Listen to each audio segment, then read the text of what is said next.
Ok, vamos a compartir la palabra del Señor. Está acá en 1 Corintios capítulo 12, desde el 27 al 13:8. En realidad es una continuidad, paso de un capítulo a otro, por eso está marcado así.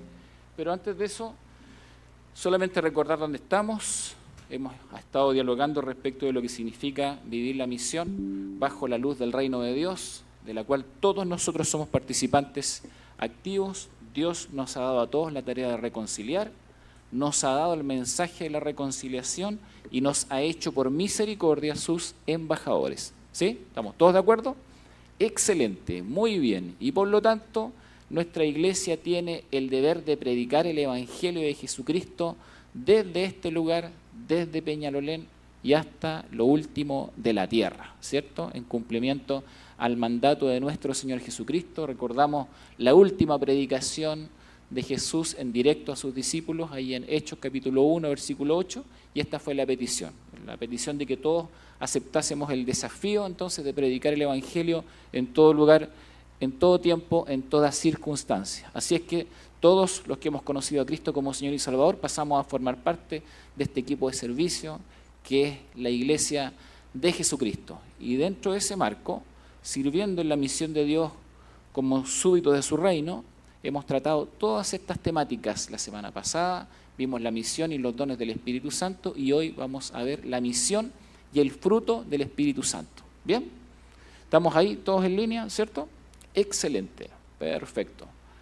Entonces, yo la semana pasada hablé acerca de los dones, no hablé en términos específicos, sino que hablé en términos generales para que podamos comprender cómo es que el Espíritu Santo va dotando a las personas que son parte de la misión y parte de la iglesia con atribuciones, con capacitaciones especiales, ciertas habilidades especiales para que puedan servir. La Biblia lo llama dones, ahí está la expresión neuma, ¿cierto? Lo llama ministerios, lo llama operaciones, y dice el texto bíblico que leímos la semana pasada, hay distintas clases de dones espirituales, pero es el mismo Espíritu, pero el mismo Espíritu es la fuente de todos ellos. Hay distintas formas de servir, pero todos servimos al mismo Señor. Dios trabaja de maneras diferentes, pero es el mismo Dios quien hace la obra en todos nosotros. Bien, eso está en 1 Corintios 12, antes de lo que vamos a leer hoy, pero es muy importante tener en consideración que cuando hablamos de las habilitaciones para que todos podamos servir en la misión, esto tiene que ver con dones, ministerios y operaciones. Y ahí están las expresiones en griego que se utilizan en el texto: neuma, kurios, theos, que tiene que ver con el Espíritu de Dios, el Señor y por supuesto Dios. La Trinidad está ahí entonces involucrada plenamente para que podamos recibir los dones necesarios y servir al Señor. El énfasis, por supuesto, dijimos, no está en la persona, sino en la fuente, es decir, en el Padre, en el Hijo y en el Espíritu Santo. Y obviamente recordamos que la semana pasada también dijimos de que el mismo Espíritu es el que nos da a beber a todos de sí mismo. Es Él el que se derrama en nuestra vida y por lo tanto somos habilitados para servir en la misión de Dios porque el Espíritu de Dios está en nosotros. Y los objetivos de los dones espirituales, que tienen, por supuesto, ciertas limitaciones y tienen un carácter temporal, son más bien funcionales. ¿Funcionales a qué? A la proclamación del Evangelio. Los dones del Espíritu nunca pueden confundir el mensaje, sino que tienen que ser funcionales a que el mensaje sea proclamado y sea comprendido por quienes lo escuchan. Lo importante también es que los dones sirvan para el discipulado de los nuevos convertidos, ¿sí? Para la ayuda mutua, para provecho mutuo, dice la palabra del Señor, para que podamos ayudarnos entonces en cumplir la misión. La Biblia también dice que los dones espirituales tienen el objetivo de la edificación del cuerpo de Cristo, es decir, que todos sigamos creciendo cada día, comprendiendo cuál es nuestro rol y, por supuesto, evitando que nos quedemos estancados en nuestra vida cristiana, sino que encontrando, por supuesto, cuál es nuestro lugar y nuestro rol, podamos seguir creciendo en el servicio al Señor. Los dones espirituales también tienen el objetivo de la administración y la comunión de la iglesia. Necesitamos personas que puedan orientar adecuadamente la administración de los recursos, ya sean estos financieros, ¿cierto?, sean humanos. Siempre se requiere alguien que lidere y la palabra del Señor nos dice que el Señor también pone personas así en la vida de la iglesia y le da dones justamente para que puedan administrar la vida de la iglesia. Y por último, y tal vez lo más relevante, todos los dones espirituales se enfocan específicamente en glorificar a Dios, ¿sí?, a la fuente de los dones. Un don espiritual nunca es para que una persona se gloríe a sí misma, nunca es para que le quite algo de crédito a lo que Dios ha hecho, nunca es para que la persona pueda jactarse delante de otro. Un don espiritual no es un medio de manipulación, no es una forma que tenemos de destacar o de generar jerarquía en la vida de la iglesia, porque el único Señor de la iglesia es nuestro Señor Jesucristo. ¿Sí? Entonces, tienen un objetivo, son funcionales, pero también están limitados y también son temporales, y es lo que vamos a ver, porque el apóstol Pablo nos dice que es importante conocer los dones espirituales, que es importante entender la obra del Espíritu en ese sentido, pero que también hay un camino más excelente. ¿Bien? Entonces es relevante, ¿no? Si nos dice que hay dones espirituales, pero que hay un camino más excelente, al menos yo me preguntaría entonces a qué se refiere, porque parece que esto es como la cúspide de la espiritualidad. Hay algo más profundo que el Espíritu Santo hace, además de dar habilidades para que podamos servir. Bueno, dice así: si pudiera hablar, ahí sí. Vosotros pues sois el cuerpo de Cristo y miembros cada uno en particular. Y a unos puso Dios en la iglesia primeramente apóstoles, luego profetas, lo tercero maestros, luego los que hacen milagros, después los que sanan, los que ayudan, los que administran, los que tienen don de lenguas. Son todos apóstoles, son todos profetas, todos maestros, hacen todos milagros, tienen todos dones de sanidad, hablan todos lenguas, interpretan todos. Procurad, pues, los dones mejores, mas yo os muestro un camino aún más excelente. Entonces, hasta ahí, ¿cierto? Hay obviamente una enseñanza respecto de que los dones espirituales están presentes en la vida de la iglesia. Nuevamente repito que aun cuando se mencionan en cierto orden, no están hablando de jerarquía, solamente son funciones dentro del cuerpo de Cristo, porque además de esto, el apóstol Pablo va a decir, más allá de los dones en particular y del hecho que se entiende a partir de la lectura, de que no todas las personas tienen todos los dones, nadie tiene todos los dones, ¿cierto? Eso es obvio, nadie tiene todos los dones. En realidad lo que está diciendo es que todos nos necesitamos mutuamente porque todos tienen algún don. Y por lo tanto eso nos hace sentir y entender que la unidad del cuerpo de Cristo es absolutamente necesaria porque nadie sobra en el cuerpo de Cristo. Todos han sido habilitados para servir y todos han sido habilitados para llevar la misión adelante. Pero además dice, procuren los dones mejores. Yo no creo que hable de jerarquía, sino más bien justamente de este objetivo. Los dones mejores se refiere a aquellos que son obviamente útiles para poder proclamar el Evangelio y enseñar la palabra del Señor. Todos aquellos dones que edifiquen la iglesia y que de manera tal vez masiva puedan hacer entonces que el Evangelio llegue al corazón de las personas, en ese sentido el apóstol Pablo dice, son mejores porque son más funcionales a la claridad del Evangelio en la vida de las personas. Pero además de esto, y reconociendo que los dones son muy relevantes, él dice, yo les muestro un camino aún más excelente. En sus Biblias, ahí va a estar la división entre el capítulo 12 y el capítulo 13. ¿Bien? Para quienes no están tan familiarizados con esto, debo decirles que en los textos originales los números por capítulo no existen, ¿ya? Los versículos no existen, fueron puestos más adelante de la historia, digamos, para que nosotros podamos ir comprendiendo más detalladamente el pasaje.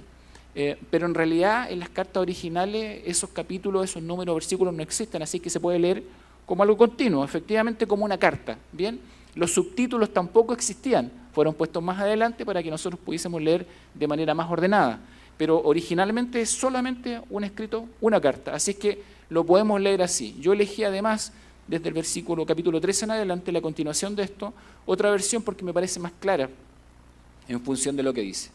Dice así: si pudiera hablar todos los idiomas del mundo, recuerden, dicen, hay dones, ¿cierto?, mejores, dice él, pero yo les muestro un camino más excelente, dice el apóstol Pablo, un camino mejor. Si pudiera hablar todos los idiomas del mundo y de los ángeles, pero no amara a los demás, yo solo sería un metal ruidoso o un címbalo que resuena, como un instrumento que emite sonido, ¿cierto? Si tuviera el don de profecía y entendiera todos los planes secretos de Dios y contara con todo el conocimiento, y si tuviera una fe que me hiciera capaz de mover montañas, pero no amara a otros, yo no sería nada. Si diera todo lo que tengo a los pobres y hasta sacrificara mi cuerpo, podría jactarme de eso. Pero si no amara a los demás, no habría logrado nada. El amor es paciente y bondadoso. El amor no es celoso, ni fanfarrón, ni orgulloso, ni ofensivo. No exige que las cosas se hagan a su manera. No se irrita, ni lleva un registro de las ofensas recibidas. No se alegra de la injusticia, sino que se alegra cuando la verdad triunfa. El amor nunca se da por vencido, jamás pierde la fe, siempre tiene esperanzas y se mantiene firme en toda circunstancia.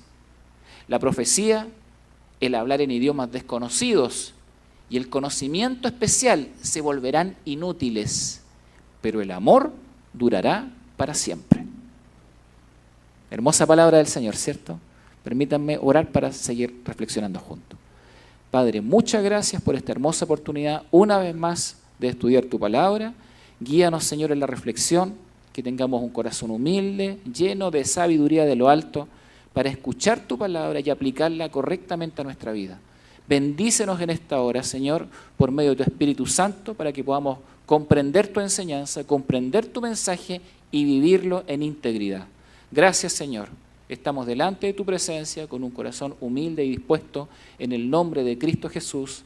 Amén. Bien, entonces, el amor durará para siempre, dice el apóstol Pablo. Entonces, él nos muestra que el amor es tremendamente relevante, ¿cierto? No habla de cualquier amor, yo lo he explicado en otras oportunidades.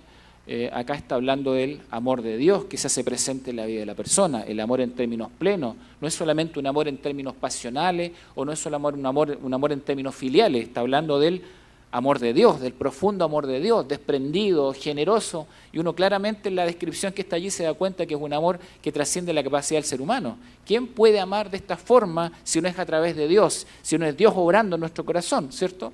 Ninguno de nosotros pudiese amar de esta forma porque todos tenemos limitaciones humanas. ¿Podemos llegar a experimentar este tipo de amor? El apóstol Pablo dice que sí. Dice que sí. No por nuestra fuerza, no por nuestras capacidades, pero sí por la obra milagrosa del Señor en nuestra vida. Porque cuando Cristo está presente en el corazón de una persona, la transforma plenamente. Cuando el Espíritu de Dios está en la vida de una persona, entonces transforman todo su ser y su manera de pensar. Y la experiencia del amor de Dios se vuelve entonces algo real, algo experimentable. Por lo tanto, una persona que ama al Señor comienza a disfrutar tal vez de la obra más profunda del Espíritu Santo en su vida.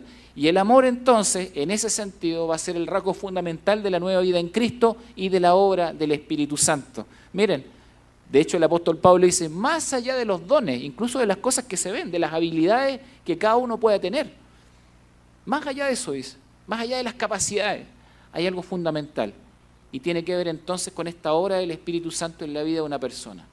Pero para que esto ocurra, obviamente tienen que ocurrir otras cosas. Tenemos que comprender la obra del Espíritu Santo. Millar Erickson, un teólogo, lo define así cuando habla de los dones del Espíritu Santo, de la obra del Espíritu Santo más allá de los dones.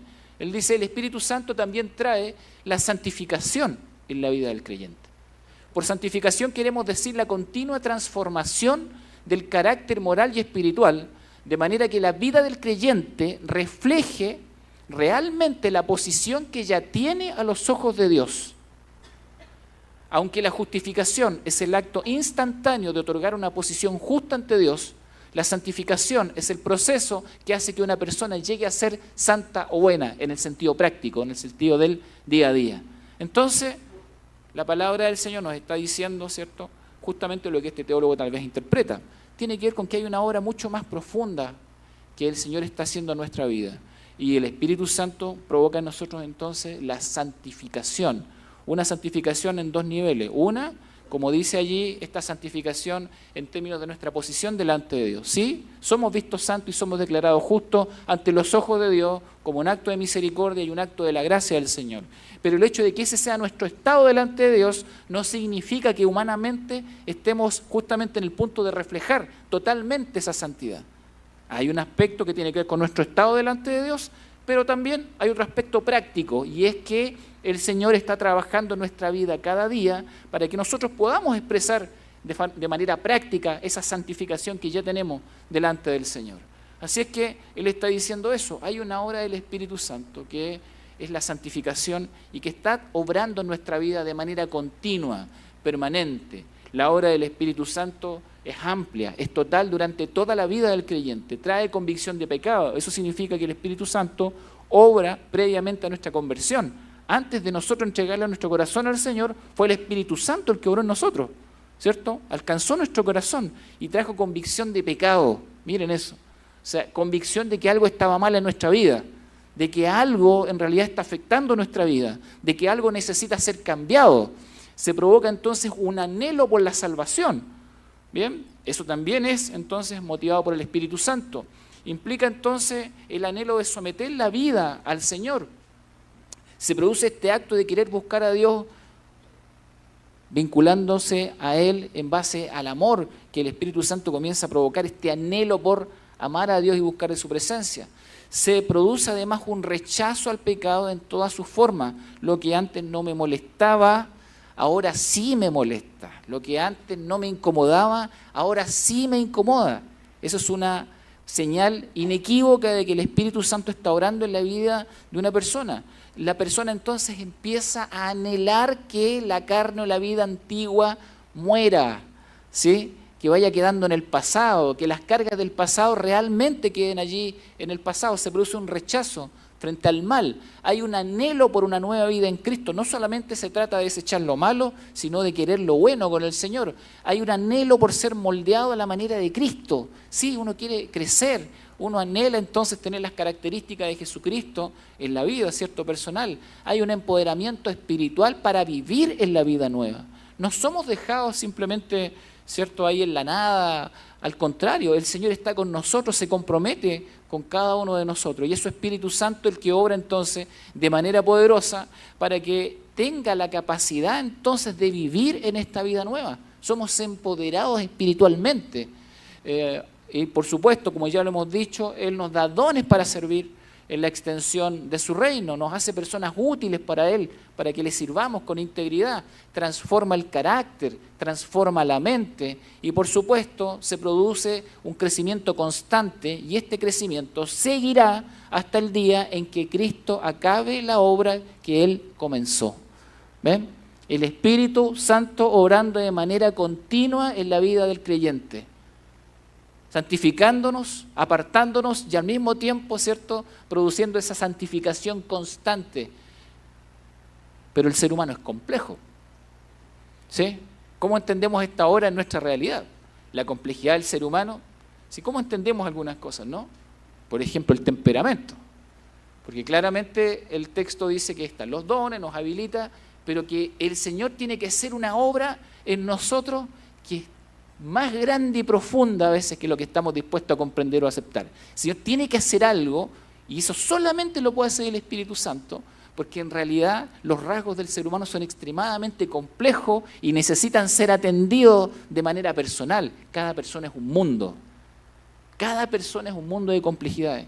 Y la psicología ha tratado de describir al ser humano, ¿cierto? Nos aporta algunos elementos y nos dice que está el temperamento, nos dice que está el tema del carácter, por ejemplo, que tiene que ser comprendido, nos dice que está el tema de la personalidad. A veces nosotros tratamos estos conceptos como si fuesen sinónimos, pero en realidad no son sinónimos, ¿cierto? Voy a simplificar esto y si hay alguna persona que sea experta en el área, me disculpará la simplificación, pero está con motivo de la predicación, ¿bien?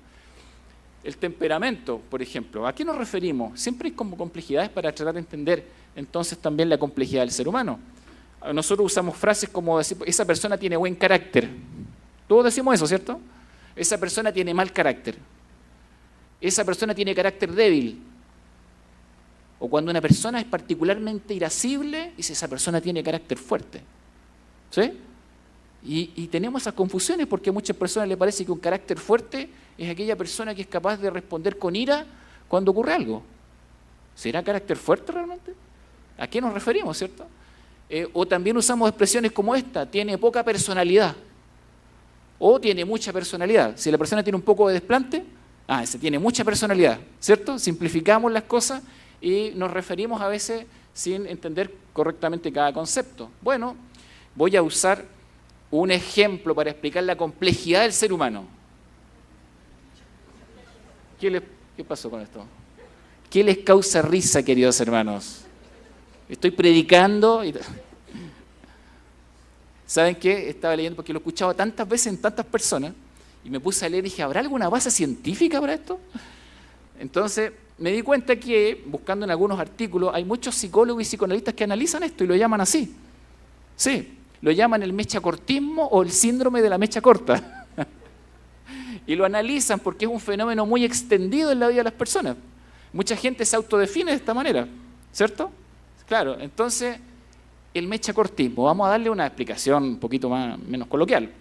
Dice, es una expresión coloquial, obviamente, que hace referencia a la mecha de un explosivo que si es corta, se consume o se enciende rápidamente. ¿Sí? Hasta explotar, eventualmente. Por defecto se aplica a la persona que se irrita con facilidad, reaccionando con impaciencia, intolerancia y de forma desproporcionada ante una situación que le provoca molestia, asignándole generalmente la culpa a los demás por su reacción.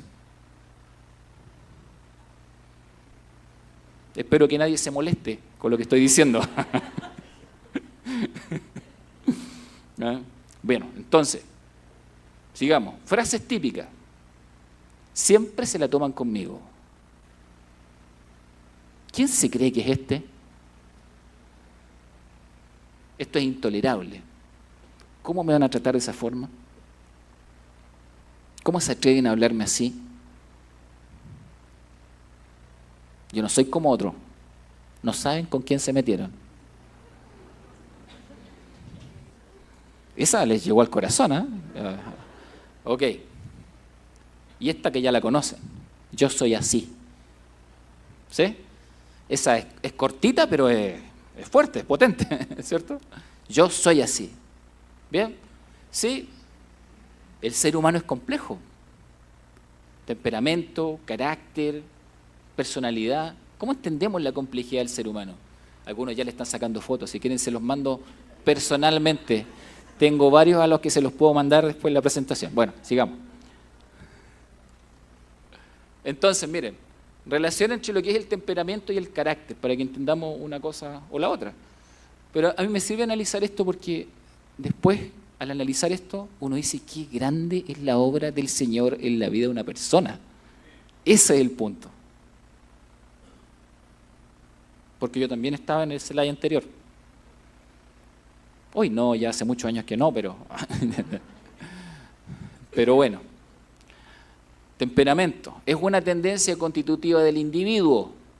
El carácter comprende un conjunto de rasgos que una persona adquiere a través del aprendizaje. ¿Se dan cuenta de la diferencia? ¿Cierto? Temperamento es como parte de la persona, viene con eso. El carácter es algo que se va aprendiendo por asimilación. Tiene su origen en la herencia biológica, el temperamento, y es innato. ¿Ven? El carácter se origina en la interacción del individuo con su entorno. Temperamento está determinado por factores vinculados con las funciones endocrinas y nerviosas. El carácter, en su formación influye el medio sociocultural. El temperamento ya está desarrollado en el nacimiento y se manifiesta desde los primeros meses de vida. Por eso uno dice a veces un bebé que tiene reacciones tan extrañas, ¿no? De meses de vida, y uno dice, uy, se parece a la mamá o se parece al papá. O sea, claro, yo siempre le pregunto, ¿a quién se parece más? A ver, ¿sí? Y sí, hay cosas que están ahí ya presentes. Después arreglan temas familiares, por favor. Ya hay discusiones allí. Veo un matrimonio que está discutiendo. Bueno, ok. Entonces, comienza a desarrollarse en la infancia y se consolida en la edad adulta, en el caso del carácter. ¿Ven? El temperamento es difícilmente modificable. Claro, porque es algo que está enraizado, una cuestión biológica, ¿cierto? ¿Se podrá modificar? Dicen que sí. Pero es muy complejo, es difícil, ¿ya? Aunque algunas de sus manifestaciones pueden ser reguladas por el carácter. Entonces, cosas que se van aprendiendo en la vida, a veces ayudan a regular aquellas con las que nacimos. ¿Ven? El carácter se modifica con la experiencia, a medida que la persona interactúa entonces con el medio social. ¿Ven? Ahí está una diferencia entre temperamento y carácter. Tipos de temperamento. Aquí hay algunas solamente. Bueno, esto es una teoría de Hipócrates, ¿cierto? Que él planteaba que habían 4, algunos dicen que hay más. No voy a entrar a explicar cada una de estas cosas, sino que más bien la ilustración para que podamos entender el tema, ¿ya? ¿Cómo son las personas según su temperamento? Algunos dicen flemático, sanguíneo, colérico, melancólico. Cada uno de ellos tiene su sus características, ¿cierto? Una persona flemática, tranquila, eficiente, organizada, práctica, pero también desconfiada, ansiosa e indecisa. Cada uno tiene aspectos positivos y negativos. Si van al sanguíneo, egocéntrico, inestable, simpático, atento, amistoso, entusiasta, compasivo, cosas negativas y cosas positivas. Así también con el colérico o con el melancólico. Tal vez uno puede identificarse más con uno que con otro, pero también es justo decir que no todas las personas calzan exactamente en un tipo de temperamento. Pero hay rasgos generales que nos ayudan a decir, yo soy de ahí. ¿Bien?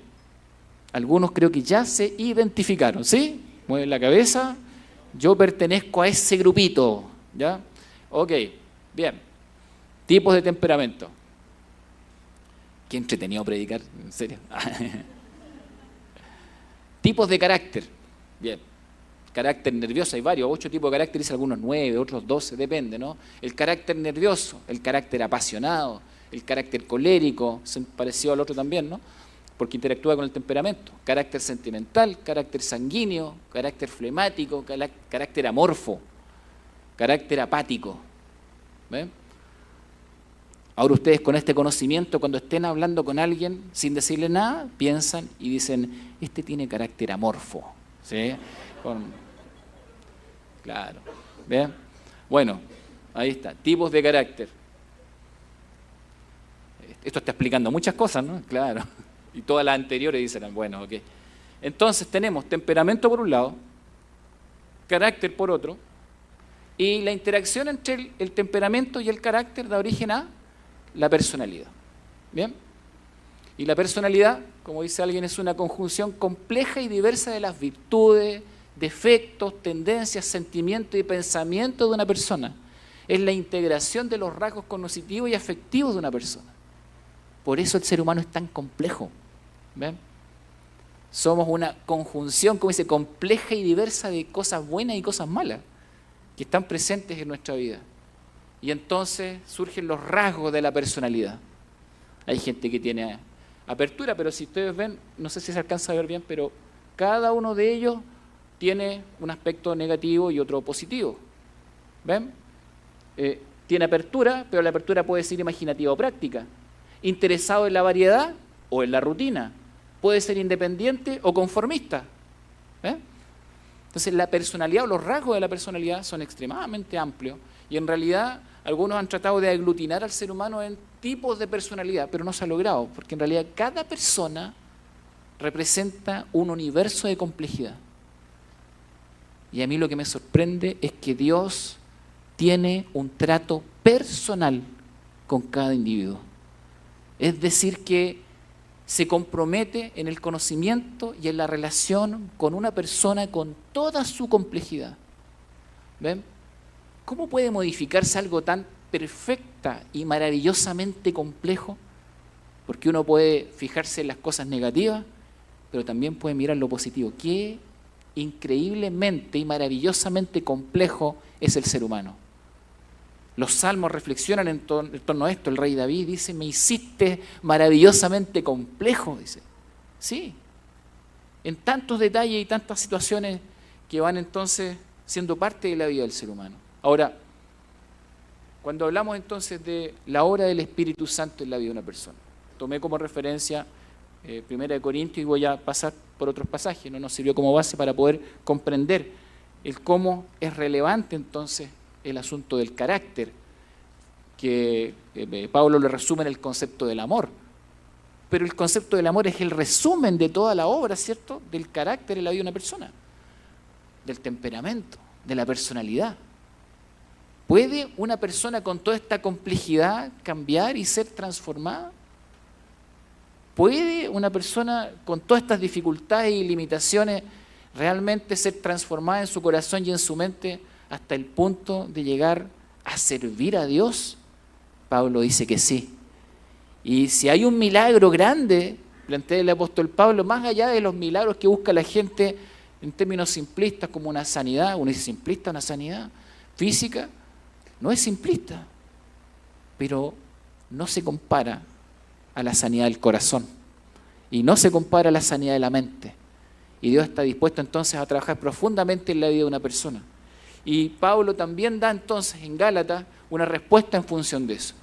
Por eso les digo, dice el apóstol Pablo, dejen que el Espíritu Santo los guíe en la vida. Entonces no se dejarán llevar por los impulsos de la naturaleza pecaminosa. La naturaleza pecaminosa desea hacer el mal, que es precisamente lo contrario de lo que quiere el Espíritu. Y el Espíritu nos da deseos que se oponen a lo que desea la naturaleza pecaminosa. Estas dos fuerzas luchan constantemente entre sí. ¿Ven? Ahí está. ¿Sí? La naturaleza pecaminosa es parte de la vida del ser humano, está presente, ¿cierto?, en su realidad, tremendamente compleja, pero el Señor entonces ha querido obrar en el corazón y en la vida de las personas. Y lo quiere hacer de una manera personal, reconociendo la complejidad que cada uno tiene. Una vez entonces que una persona le ha entregado su vida al Señor y ha conocido a Cristo como Señor y Salvador, ocurre el milagro maravilloso de que pasamos a ser templo del Espíritu Santo de Dios. Y el Espíritu Santo de Dios comienza a obrar en nuestra vida, como dije anteriormente, para que anhelemos que el Señor haga los cambios que deba hacer en nuestro corazón. No estamos diciendo que es un proceso fácil, pero estamos diciendo que se produce un anhelo profundo y que el Señor entonces se compromete con tu vida en términos personales para realizar todos los cambios que sean necesarios.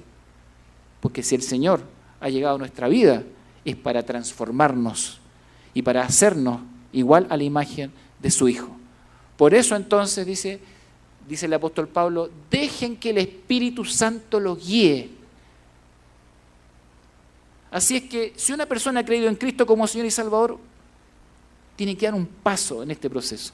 Siempre digo que el Señor nos hace como corresponsables, colaboradores, nos hace partícipes de este proceso.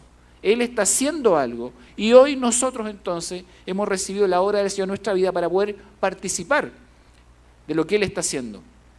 Cuando ustedes siguen los deseos de la naturaleza pecaminosa, los resultados son más que claros. Miren la comparación. Inmoralidad sexual, impureza, pasiones sensuales, idolatría, hechicería, hostilidad, pelea, celo, arrebatos de furia, ambición egoísta, discordia, divisiones, envidia, borracheras, fiestas desenfrenadas y otros pecados parecidos. Permítanme repetirles lo que les dije antes. Cualquiera que lleve esa clase de vida no heredará el reino de Dios. En cambio, la clase de fruto que el Espíritu Santo produce en nuestra vida es amor, alegría, paz, paciencia, gentileza, bondad, fidelidad, humildad y control propio. Entonces, Pablo lo repite una y otra vez, dejen que el Espíritu Santo los guíe en su vida, porque Él quiere transformarlos totalmente. Y el costo de rechazar lo que el Señor está ofreciendo está ahí, dice Él, lamentablemente. Y agrega, los que pertenecen a Cristo Jesús, porque el que puede dejar que lo guíe el Espíritu Santo es aquel, ¿cierto? Es aquel que le pertenece a Cristo Jesús. Los que pertenecen a Cristo Jesús han clavado en la cruz las pasiones y los deseos de la naturaleza pecaminosa y los han crucificado allí. Ya que vivimos por el Espíritu, sigamos la guía del Espíritu en cada aspecto de nuestra vida. ¿Sí? Lo malo tiene que quedar clavado en la cruz, queridos hermanos. Las pasiones desordenadas tienen que quedar clavadas en la cruz. A nosotros nos guía el Espíritu del Señor. Esto lo he compartido con los hermanos en la clase de Colosenses, lo van a reconocer. ¿Es posible esto? ¿Es posible seguir al Señor y caminar con Él? ¿Es posible entonces que sea el Espíritu de Dios el que obra en nuestra vida? ¿Qué ha hecho Él para que nosotros entonces podamos asumir este estilo de vida? Lo que Cristo ha hecho para que podamos seguir sus pasos. El apóstol Pablo también lo enseña en otra carta y dice, Él nos quitó la naturaleza pecaminosa. Él lo ha hecho posible. Él ha permitido que la vida antigua sea sepultada. Nosotros fuimos resucitados a una vida nueva. No solamente fuimos, ¿cierto?, separados de la vida antigua y esa vida antigua fue sepultada. Nosotros fuimos resucitados a una vida nueva en Cristo. Él anuló el acta de cargos en nuestra contra. Él eliminó esa acta clavándola en la cruz. Por ahí conversamos el otro día con una abogada y decía, bueno, el prontuario está ahí, los antecedentes quedan ahí. ¿Cómo es posible que una persona que tiene, ¿cierto?, un acta de cargos en su contra pueda ser liberada? Y entonces la Escritura nos dice que Jesucristo toma nuestro lugar, paga nuestro pecado, asume nuestra culpa, y el acta de cargos que nos correspondía a nosotros, Jesucristo la elimina clavándola en la cruz. ¿Sí? Él anuló el acta de cargos en nuestra contra y Él la eliminó, clavándola en la cruz. No solamente eso, la Escritura nos dice que Él eliminó y avergonzó a todo poder maligno que nos afectaba.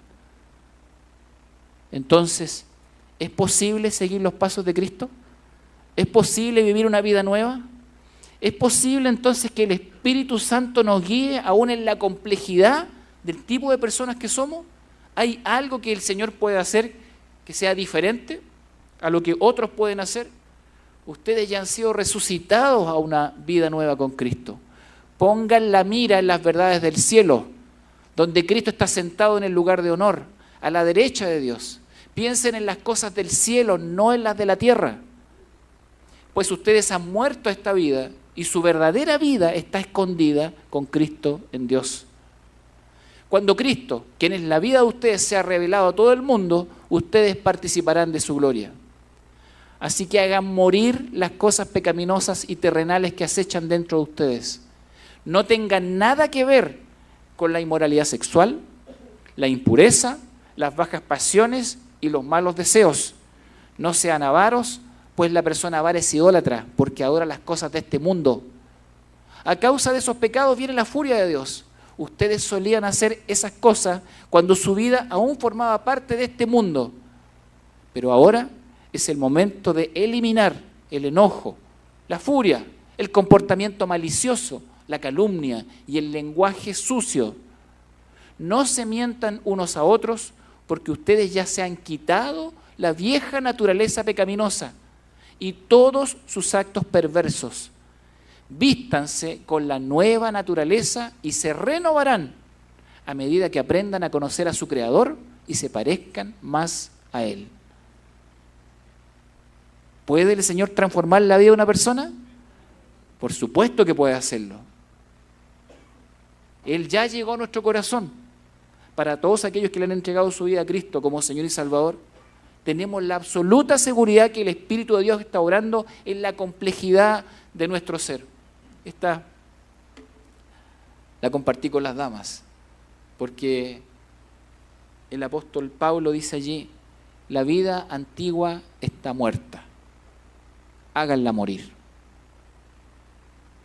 Puede parecer una paradoja, pero ¿saben qué? A veces nosotros vivimos esta vida en Cristo sin ese empoderamiento espiritual que nos promete la palabra del Señor. Y vivimos una vida en Cristo constantemente mirando al pasado, constantemente mirando a las debilidades, constantemente mirando al conflicto que nos ha provocado tal vez tantas dificultades en nuestra vida. ¿Podemos vivir de esa forma? No se puede vivir así. Necesitamos ser entonces, ¿cierto?, rescatados por el Señor de ese peso que nos asedia, de esa complejidad que nos impide entonces alcanzar un verdadero propósito y sentido en la vida. Y entonces, para quienes hemos conocido a Cristo como Señor y Salvador, ocurre este milagro maravilloso. El Señor ha hecho morir la vida antigua. Ya no tiene peso en nuestro presente y ya no tiene peso ni decisión sobre nuestro futuro. Entonces, el Señor nos hace partícipe. Dicen, yo ya hice morir la vida antigua. Háganla morir ustedes también. ¿Ven? Sean parte de esto. Tomen decisiones que sean sabias. Tomen decisiones que honran al Señor. Busquen la presencia del Señor cada día. Que el Espíritu de Dios sea el que los guíe en todo tiempo, el que los fortalezca. Acepten la guía del Señor en sus vidas. Caminen con Él, caminen con integridad. Y entonces probarán la buena mano del Señor en todas las áreas de su vida.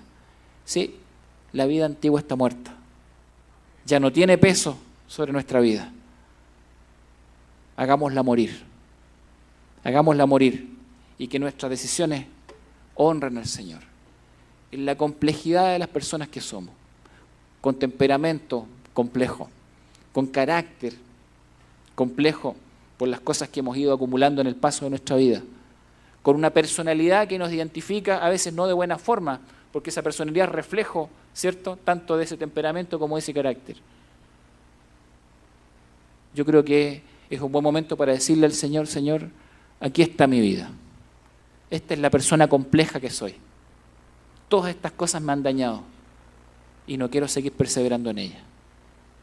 Si usted ha conocido a Cristo como Señor y Salvador, no deje de lado el poder del Espíritu Santo para vivir en la vida nueva a la que ha sido llamado por Cristo Jesús. Viva con gozo y con alegría en esta vida nueva y disfrute entonces todo lo que el Señor tiene para usted. Entonces el apóstol Pablo va a decir, sí, hay cosas maravillosas que el Espíritu Santo da en la vida de una persona. Le da dones, una vez que lo conoce, ¿cierto? Le da dones y le da habilidades. Pero lo más importante es que el Espíritu de Dios trabaja en el temperamento, en el carácter, en la personalidad y cambia la mente y el corazón de una persona para que sean una persona totalmente nueva para honra y para gloria de Dios. No se pierda la bendición de disfrutar la vida con la guía del Espíritu Santo del Señor. Que el Señor les bendiga mucho. Vamos a orar.